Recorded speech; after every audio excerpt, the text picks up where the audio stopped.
let's talk about it.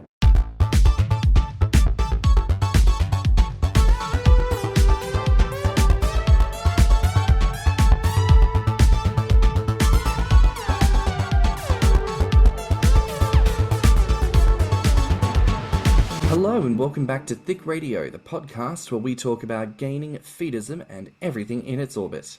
I'm James. And I'm Tim, so let's get into it. Today we're welcoming to the show for the first time. Today we've got adngains.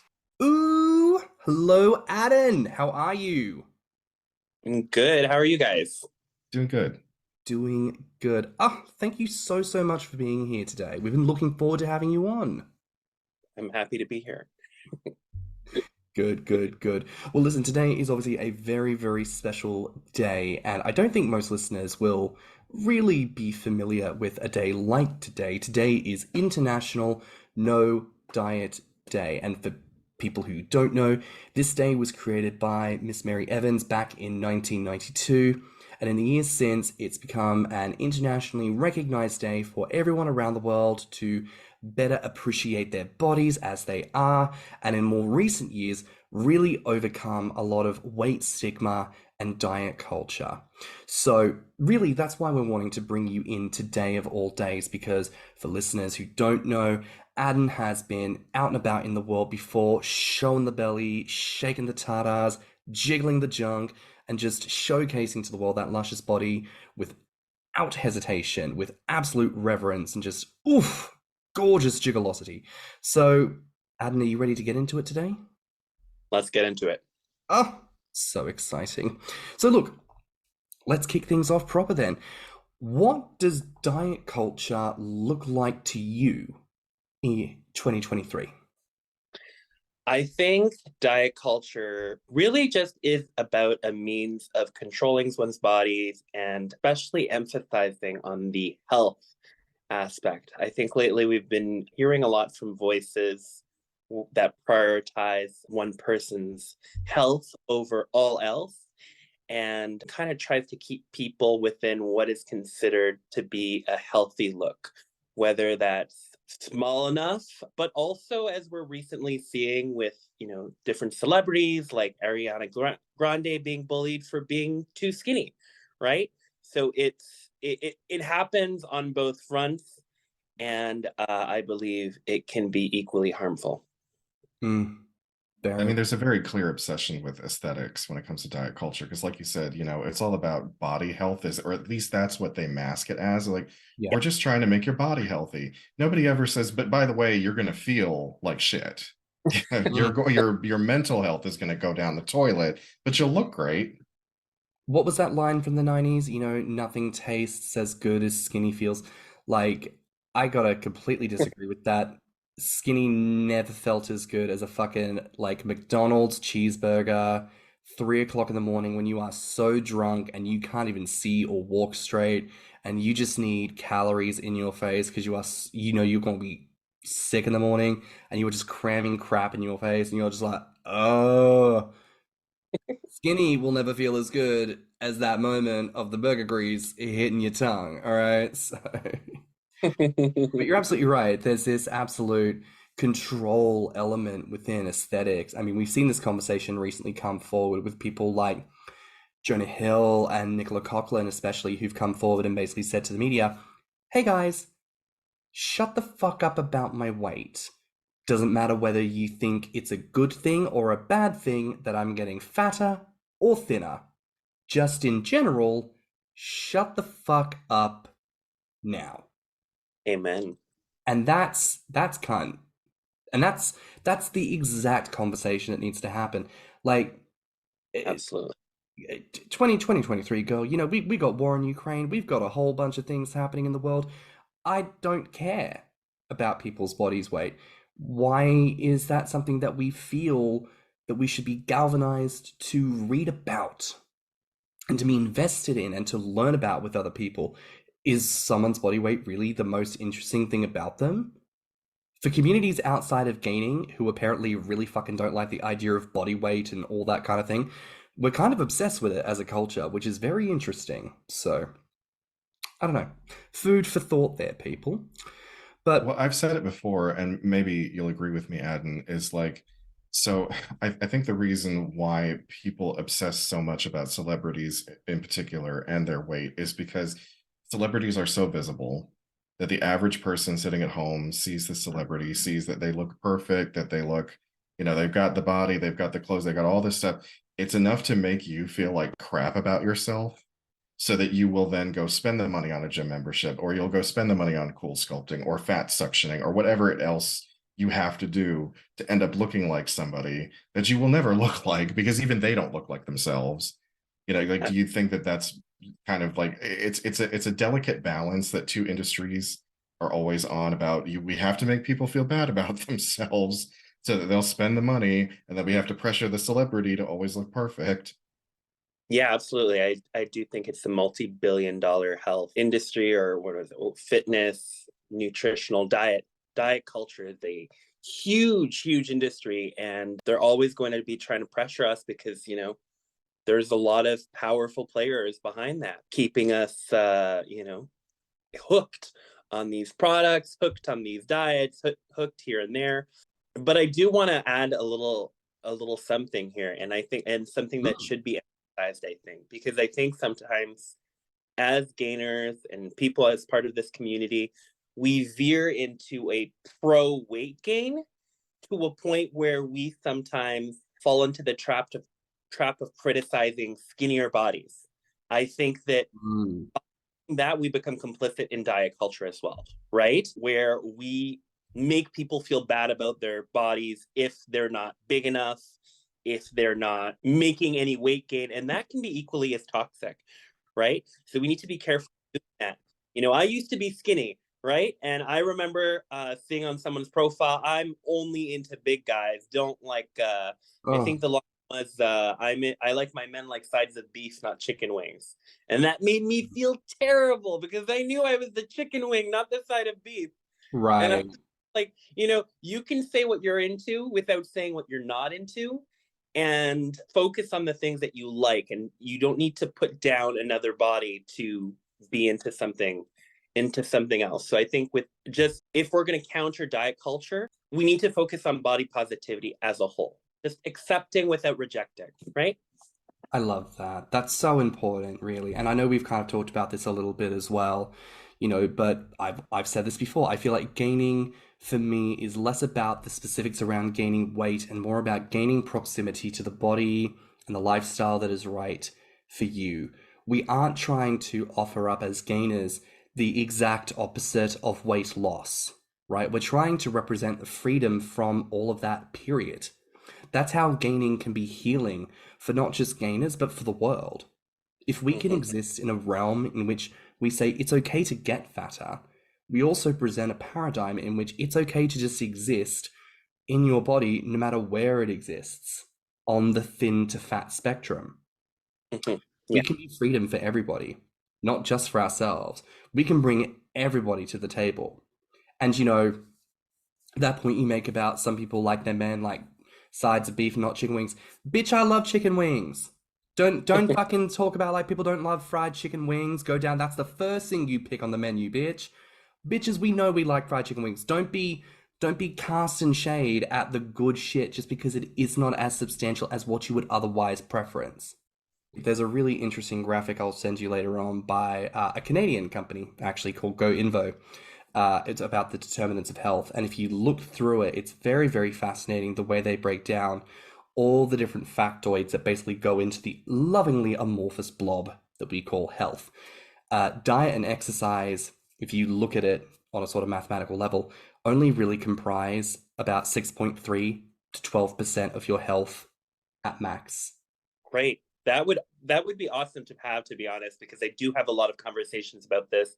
I feel like, as gainers, we do kind of fetishize this whole weight gain progression.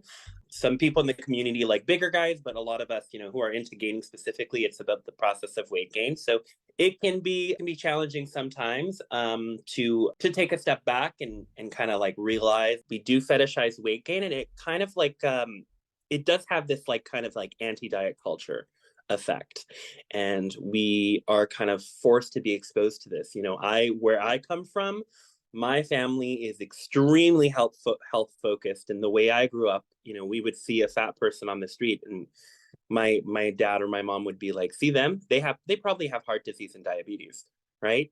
And they're probably going to die young. So from a young age, I just knew that,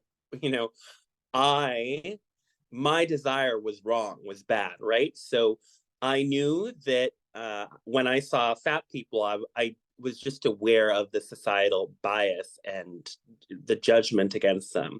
And I sympathized with them, even though I didn't look it yet, right? I was kind of like a closet fat person. I was fat, but I wasn't fat yet. So I was kind of aware of the bias against them, and I felt for them, and I developed empathy for them and their struggles and what they go through on a day-to-day basis.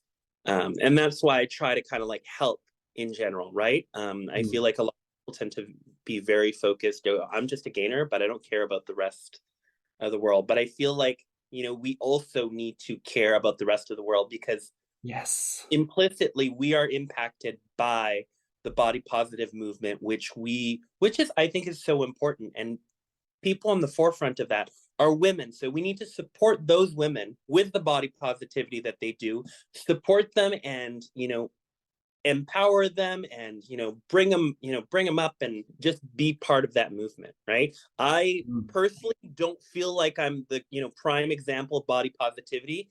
Sometimes I'll use the hashtags here and there, but I feel like I was very much born into kind of like the whole skinny privilege. The only thing that set me apart from that is I just happen to have a sexuality that meant that to reach full satisfaction, I would be, required to put on weight.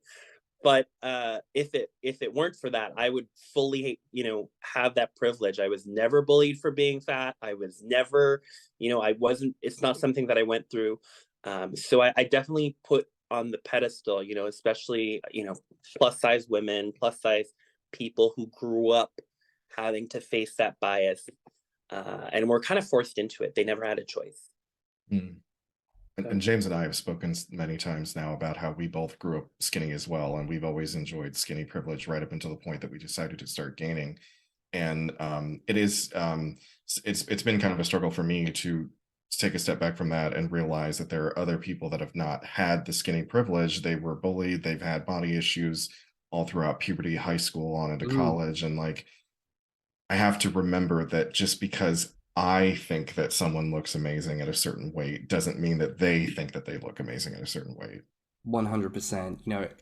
Kids, going to reference here, Unlearning Skinny Stuff was an episode that we talked about needing to unpack what we carry with us as people who become fat. And I think we even spoke a little bit on that episode how when it comes to fat activism, oftentimes gainers feel like that's not for them to have to bother with, because they don't take the time to realize how fat negativity and fat phobia actually impact them in their lives as well. And it would be really unfortunate for people in this community to have to realize that they are being prejudiced against when it's too late. So let's get more into recognizing that we are becoming fat people. We are fat people. Let's get on board with what's happening with fat people. Similarly, an episode that came out recently and again broke all our hearts, Fat to Fatter, another important episode exploring the experiences of people who grew up fat and have had to process trauma, weight-related trauma, in order to feel at peace with their own weight gain journey and their own bodies and minds and health. So again, things to be aware of, things for us all to be processing, and again, things to be aware of on a day like today. So thank you all both for sharing. That's honestly such fabulous and important. And again, women are at the fucking forefront of this. Okay, slight rant here. The few men that I hear these days kind of talking about activism and like, what is the position of the chub chaser or the fat man or the bear in fat liberation? I don't like the names of the categories because they're all kind of womanly, it doesn't really factor us in. Dude, you didn't go to the table. Like, you didn't show up for women when you should have been there. You don't get to turn around and bitch about the fact that you weren't consulted. What a fucking misogynist approach. Like, a woman didn't consult you and your little boy feelings, right? Like, men just need to fucking... Welcome to the patriarchy. Men just need to pull their fingers out and show up. That's step number one. If y'all are wondering What do? Show up. That's thing number one. Look at what protests are happening near you. Look at what meetings are happening. Look at what the movements are. Look at Facebook groups. Instagram is a fabulous resource. So is Twitter. Look at where the people are meeting and what they're saying, and go out and be with people. That is the one. And I did want to ask you, like, does the gaming community take fat liberation seriously enough, or do we choose to be complicit in societal fat phobia? And honestly, I don't think it does. I don't think it takes it seriously. And I think it is complicit in a lot of the fat phobia. It's very hot to call each other names, but also not everyone's into the names. Again, because one comes from that place of arousal, you know? Right, absolutely. I definitely think that it is a little bit of an issue in the sense that, people are just there for the fetish, right? They're there to, reach that sexual satisfaction, and back to real life of just kind of like completely ignoring that. And I think that plays also into a lot of the shame that we see in the community. A lot of people who are just really not comfortable with who they are ultimately, and hold back from, even acknowledging that. And I think that we need to, work on kind of deconstructing that. I would encourage our listeners today to, follow, fat activists if they can. Not if they can. No, go on your main. Don't go on. Go on your main, your personal profile. Follow a fat activist.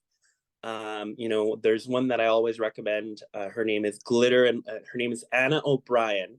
Glitter and Lasers on Instagram, and she's a big girl. She posts a lot of like fashion related stuff, and it kind of got me used to seeing cellulite. Right, I didn't see that before, and I would kind of have a bit of a I don't know, negative reaction to it, I guess, just because we'd only been exposed to that in a negative way, and now I just see bodies, right?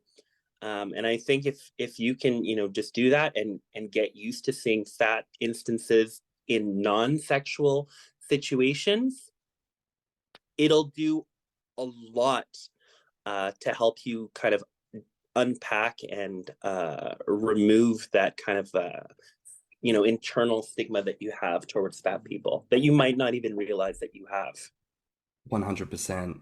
I mean, look, there are an infinite number of pages I would recommend here. Nakia is a great example of takes photos for humongous guys and really finds a way to share the love and show the beauty of fat male form without it necessarily being inherently sexual. The same with Substantia Jones, does the same thing for women a lot of the time, based in New York.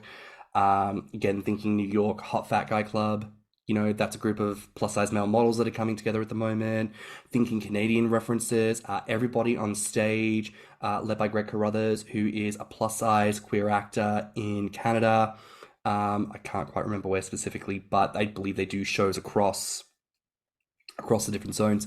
But, there's so much that goes on that really celebrates bigness without it having to be all about sex all the time.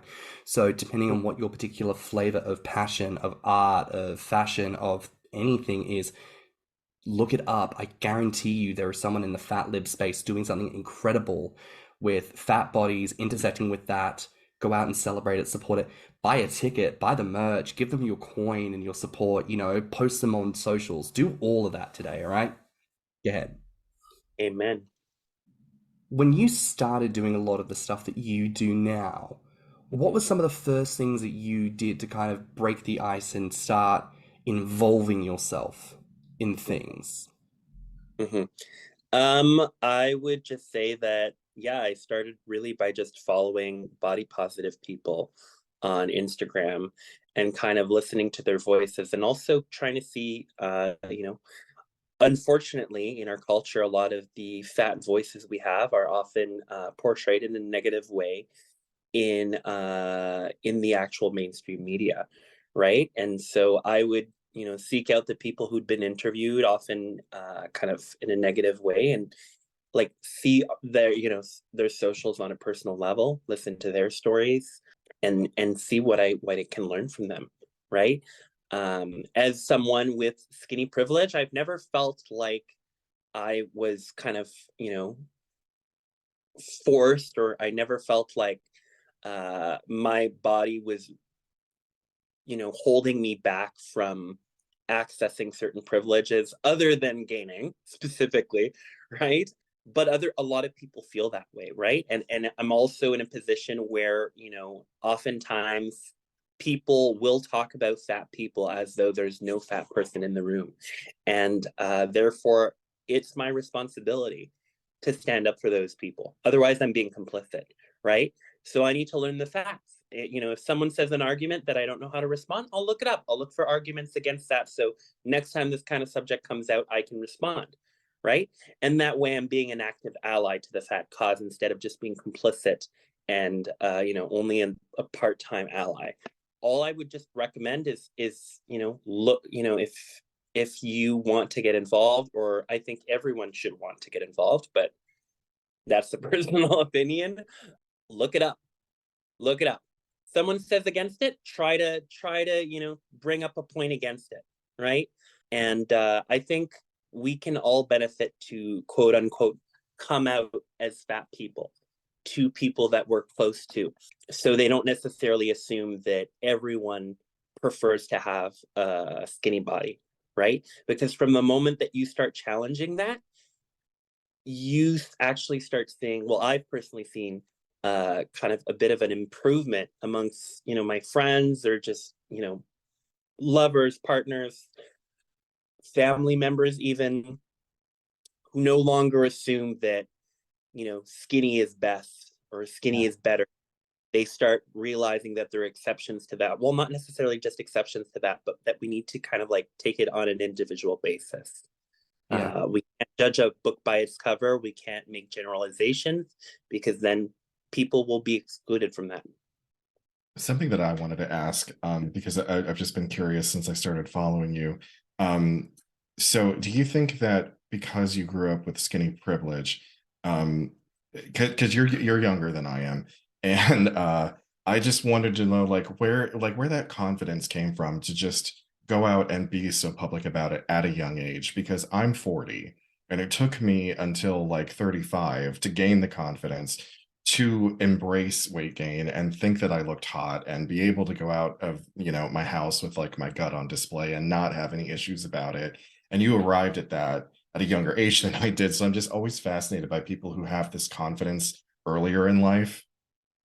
Like, do you think that being like having grown up with skinny privilege, that you just didn't question, like, is this appropriate? Am I going to get made fun of? You know, stuff like that when you started to become very public about it?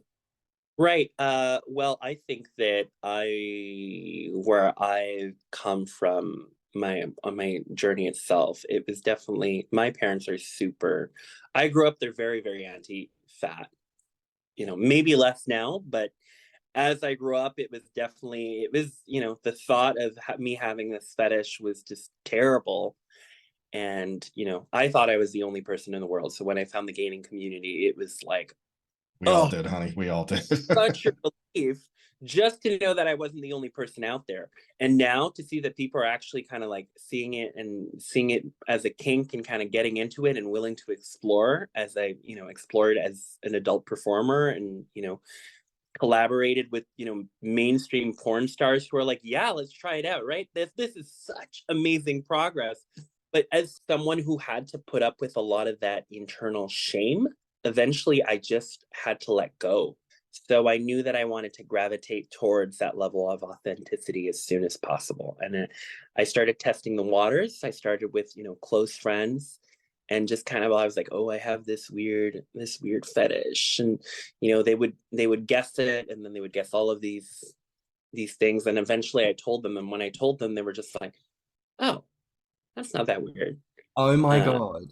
If that isn't the fucking truth, we sit here like as gainers like, oh God, they're gonna find out, and when they know, they're gonna know that I have the weirdest fetish in existence. And then you find out very quickly that nobody gives a fuck. Oh my God. Like, Yeah. I don't know about y'all. I'm at a point now where I'm like, if someone came to me like, James, I heard that you are a gainer, I would be like, yeah, and what? You want donuts? Because you can't. They're all mine. Fuck off. Get your own. Like, it's exhausting playing this game of like, I should feel so shit about myself because of this aspect of who I am. But this aspect of who I am all it is a celebration of who I am at my deepest, truest self. And when I get to fulfill that element of myself, it is the most beautiful and pure reflection of like joy and happiness. Mm-hmm. Y'all are blessed that I am Yeah. in your life when I am fulfilling my gaining, because you get this beauty and this joy and this ass and all these curves that you get to look upon and be blessed. Hallelujah, amen. So I don't know about y'all. I'm at a point now where people, if they have issues, I'm like, you, you don't like this? You with what Yeah. you got going on? You think you looked at me and thought I was the issue? Oh no, this is not. This Mm-hmm. is It does take a while to get to that level of acceptance for sure. Now I just kind of like have fun with it in the sense that I just casually say it, and I realize that the more casual you are, the less of a big deal people will make out of it, right? If you present it as something shameful, people will be more likely to put you down for it. But if you just present it casually, yeah, I was skinny and then I got big because, that's the way I love myself. And then they go, oh, okay, that's, I haven't heard of that before, but sure, right? But if you say like, if you present the shame around it, people feel it and they kind of like latch onto that feeling because everyone knows shame. Everyone knows shame. Everyone's been shamed at some point within their life for this or other things about themselves, and they will latch onto that feeling because it's just that kind of an emotion that is kind of contagious, right? But if you just kind of let go of that shame, that energy is contagious too, and you kind of enable people to let go of their own shame and to be their authentic selves too. What I often say is, when it comes to this kind of this sexuality, is we don't choose the hand we're dealt, right? It just happens, right? So you can choose to look at your cards and say, oh my God, I hate my cards, I hate my cards, I hate my cards, I hate my cards. Still have the same cards, right? So you might as well embrace it, make the most of what you can out of this lifetime, and just, be authentic to yourself, learn to be comfortable within yourself, and, live to your best ability. Now, in the past, NAFA made it that May was the month for fat liberation, but they've apparently changed it to August for some reason. I think it was to do with a clash with disabilities, I think. I'm not sure what the American months are meant to be about, but apparently it's August. So it gives us some time, kids. We've got some time. August is going to be Fat Liberation Month this year. So, NAFA, as they usually do every year, they've got Zoom calls, they've got conferences, they've got yoga, they've got free downloads, they've got recommendations, resources, all sorts that typically happen throughout the month of August. So this is just a sort of preemptive reminder to y'all to keep an eye out for that during the month. If you see speakers that are doing talks and you see tickets for limited seating for talks or for anything, sign yourself up. Go along to these events and see what's going on. Also, 2023, there may be the potential that there are things happening in person. I know a lot of fat activists are trying to put out now to doing a lot of in-person workshops. So again, look at people, look to get access to spaces physically and actually get out there and meet with people and see what people are doing, because I think it's so much more interesting to actually connect with people in real life than over the screen. Though, something I do just want to ask in your opinion here, Adam, something I notice as I try to engage more within fat liberation is that oftentimes there is a pushback against gaining in feedism because, and this is just my interpretation based on interactions I've had and unfortunately the Fat Girls and Feeders documentary, that potentially fat liberation and generally society looks at gaining in feedism like we're a bunch of skeevy male feeders trying to take advantage of simple-minded fat women so that we can fatten them up to immobility and control them. That's generally the vibe that comes in this direction. I want to know, what has your experience been like when you try to broach that? Do you experience something similar? And if so, how do you see the steps to kind of start to cross that boundary? Yeah. You know, I think it comes also a lot from just from people not remembering their place, right? I think it's important to, if you've experienced skinny privilege in your youth, realize that you're not the main person here, right? I kind of take the back seat and let other people speak. And, if, when it comes to my sexuality, it's not the most important thing here, right? That's, I try to frame it, when it comes to that, I kind of first try to frame it as a personal choice, right? And then what I emphasize when it comes to the sexuality is consent, right? And I think that is the most important part. The biggest concern, I think, is that people are manipulating people into doing something that they're not comfortable with, right? And we need to emphasize the consent aspect. But in many cases, also, people are just kind of parroting the ideas and the beliefs that being fat is inherently unhealthy, right? And to make someone fat cannot be an act of love. It can only be an act of, just what's the word? Like gross manipulation and destruction and personal hate and hurt. Perversion. That's what it was. Perversion. Yeah, making someone gain weight is just a perverse, disgusting thing, right? And it cannot be, an act of love. But you see a lot of people who express their love through food, and you would never say that that's something negative, pervert in any way, right? So sometimes you also need to realize that people are acting on their own biases when it comes to fatness, right? Even within these fat circles and these fat spaces, they see it as, a violation. They see it as something that is inherently unhealthy. And so sometimes when people react in that way, in a negative way, you need to realize that, they may not have deconstructed those biases yet, right? They may not have unpacked those and seen how potentially harmful it is. And so what I always insist on just,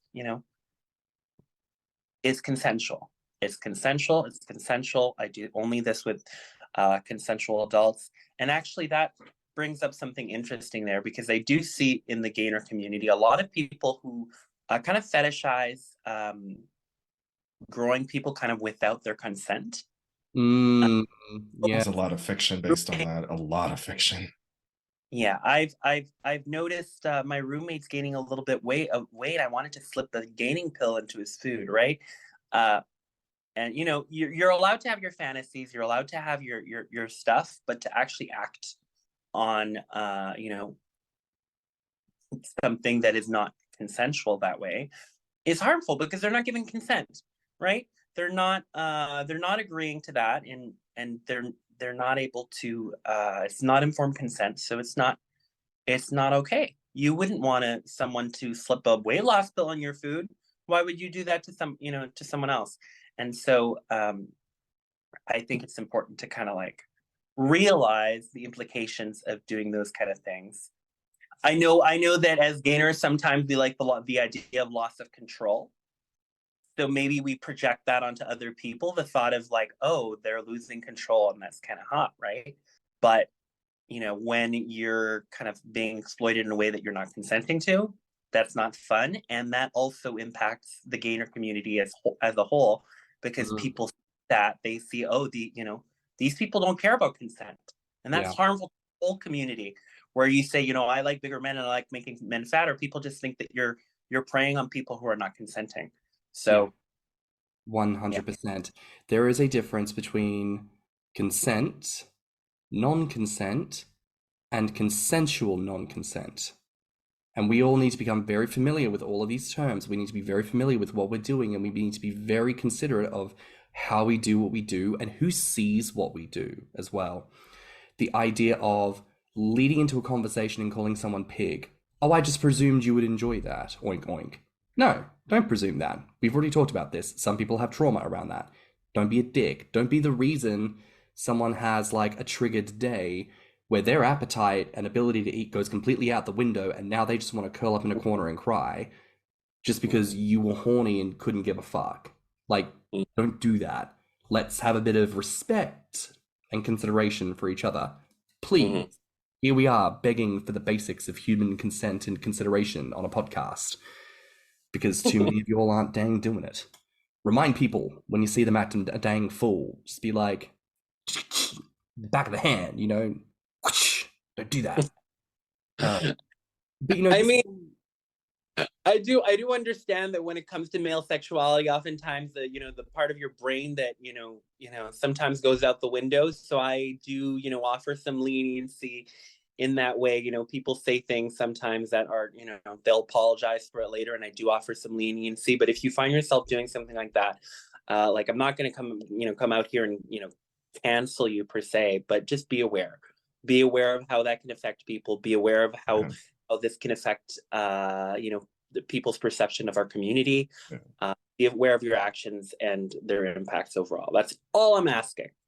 And if if you really got to do all that stuff, just save it for a goon. Just find your favorite OnlyFans videos of the people you follow and just save it for that. Like goon out and get it out of the way, and then you'll be fine.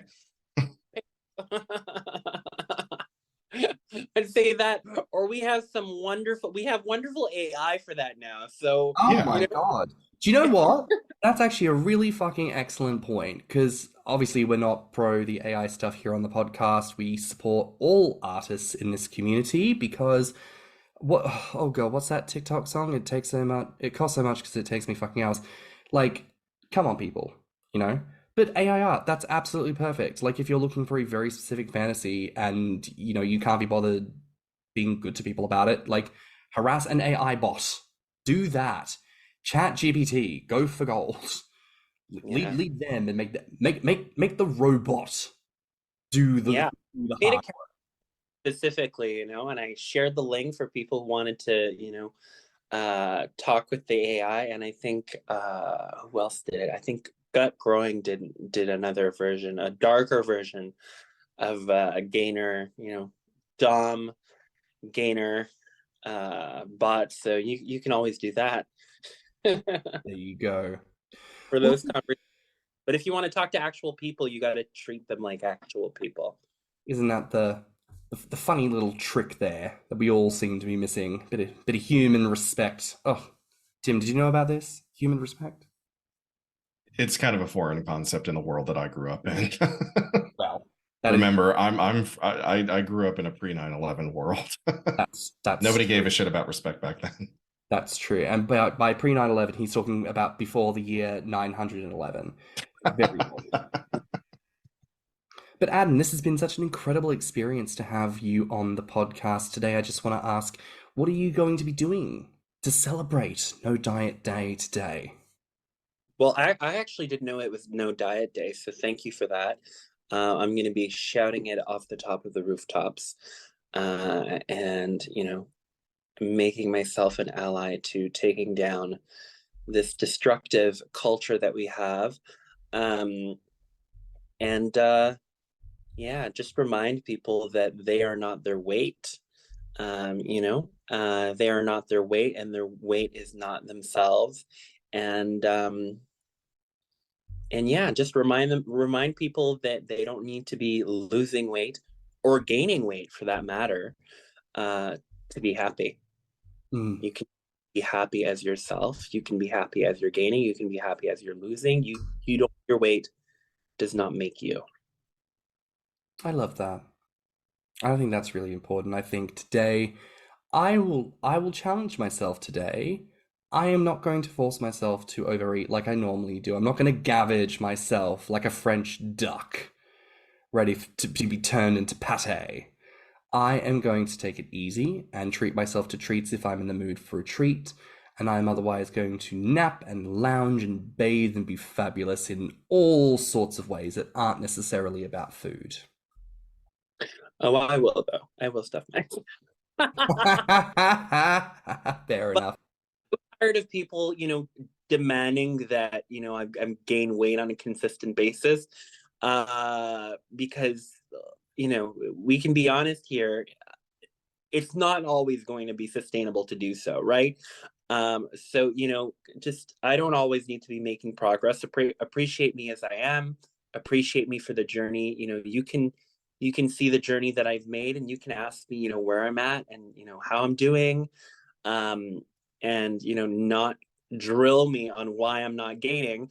And if I tell you that I'm not gaining because, you know, I don't have the resources for it at the moment, and you want me to still gain, I mean, if you're not pitching in, you don't get a say. If you want to help, you can help. Absolutely, I welcome help. But yeah, otherwise, just stay quiet, because I don't need to be made to feel bad for not making progress, quotation marks. So just, you know, respect people.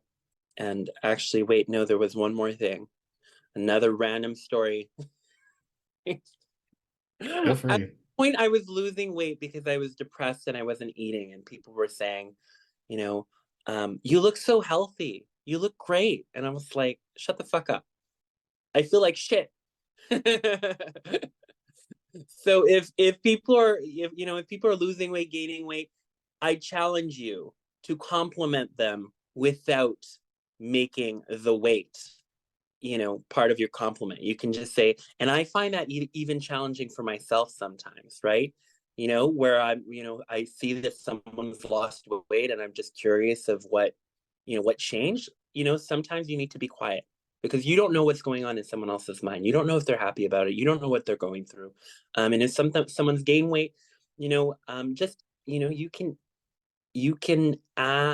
can be a trigger for some people, but I think people will make it pretty explicit if they're, you know, trying to gain weight, like on a site like Grommr. People are getting pretty explicit about that.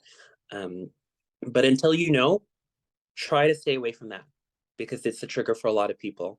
And so today will be the day that I will be extra vocal about supporting people who are fighting the fight for fat liberation. Thank you so much for being on, Ad. It's been an absolute pleasure. Now, where can our listeners find you online?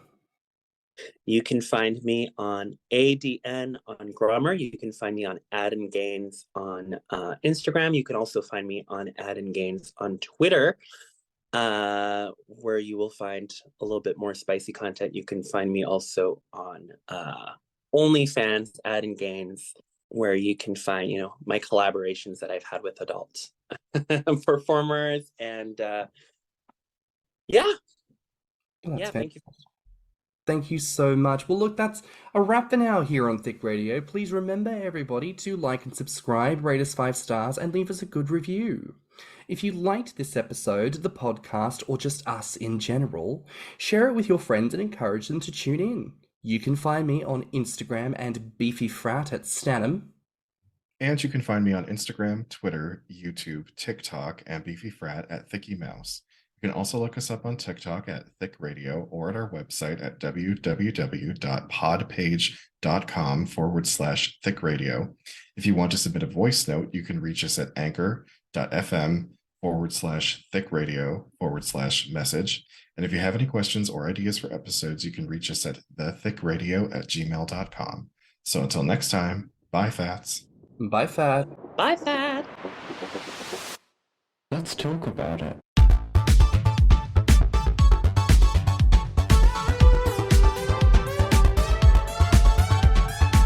Thicc Radio is a Patreon and Anchor app podcast produced by Stan and Thicky Mouse. Mixed and mastered by stannnum. Our artwork is provided by Lokitsu. Our theme song is provided by Body by Cream.